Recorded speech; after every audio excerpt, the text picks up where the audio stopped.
Download the BCSN Plus app today. Local sports all the time. Visit bcsnnation.com for details. Discounts may apply. Winning is hard. It doesn't come easy. And the Northern Lakes League is as good as it gets. And so there's no freebies. And so you're going to stumble. Your response to that's super important. And then that's where when you communicate the process of what is our goals, not only individually but as a team, and you communicate that with each individual kid, they'll run through a wall for you. And that's what we try to do. And as someone who achieved the ultimate goal of winning the state title, when did you know you had the trust of your team? Very early on with this group. I think that there was a belief based on our failure in 23. I think a lot of those kids saw that, and I think that they had a hunger. But in the fall when we started our open fields, there was just their intent and the way they went about things. It wasn't just to be there. There was a large amount of intent in what we did, and we talked to our parents even about finding a way to impact every situation in a positive manner. Whether you're playing well, whether you're a good teammate, or whatever, find a way to impact this moment in a positive way. And our kids really did that starting in September.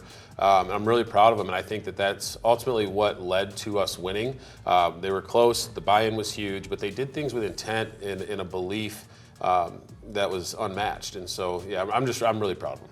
And Coach Graven, the way your team, that regular season was as good as any. 24 out of 25 of your wins, you only lost one or fewer sets. Mm-hmm. How do you manage expectations while also fighting complacency? Yeah, we obviously we're very successful in our regular season, so we hadn't played in a 5-set match. So to prepare for the tournament play going into regionals and state, we added some really competitive scrimmages and practiced playing a 5-set match and having our girls go through that. And ultimately, we ended up playing 5-set matches in our last 2 games. And, like Coach Williams says, putting them in situations to see how they respond. It's an hour and a half, 2-hour game at that level, and a lot of jumping and explosiveness happens. But putting them in environments where to see how they respond. Because otherwise they're just beating everybody pretty easily 3-0, and that's the expectation. So they're not really being challenged and pushed. And so that's what we did last year. I thought it was helpful to see different teams that we typically don't see year over year, and we'll expect to do the same this year.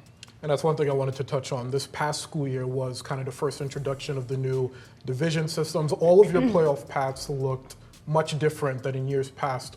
Coach Williams, how did that impact the preparation of your squad? The biggest part was there was no sectional games, so we had to figure out what to do with a week and a half before we played our first playoff game from our last scheduled game till when we started. So, the coaching community is very close, and so I reached out to a friend over in Strongsville, and we ended up setting up a scrimmage midweek, so we would replicate having to travel on a school night, on turf, late night, trying to replicate that during sectional week so that when we got to outside of the district, if we were blessed enough to get there, that we would be ready for that and that we would have had seen what we could potentially do there. Just the actual format, let alone some of the teams, changed for us, and so we just had to look at it big picture and where do we want to go, and what was going to be our possible best path. You never really know if it was the best path, but you try and make your best educated decision of where to go, and we're really big on getting feedback from the girls of what they want to do, and having those communications that Coach Donnelly kind of communicated about. How important is it for you guys to have that two-way feedback? Because so much of it is you're getting on the players, trying to get them to buy in, as Coach Donnelly said, to the expectation and the standard. But what is it about the players that allow you to grow as a coach when they're giving you feedback on how things should go? Yeah, one thing that we say, which I don't know if it sounds bad or not, we tell them you have a voice, but you don't have a say.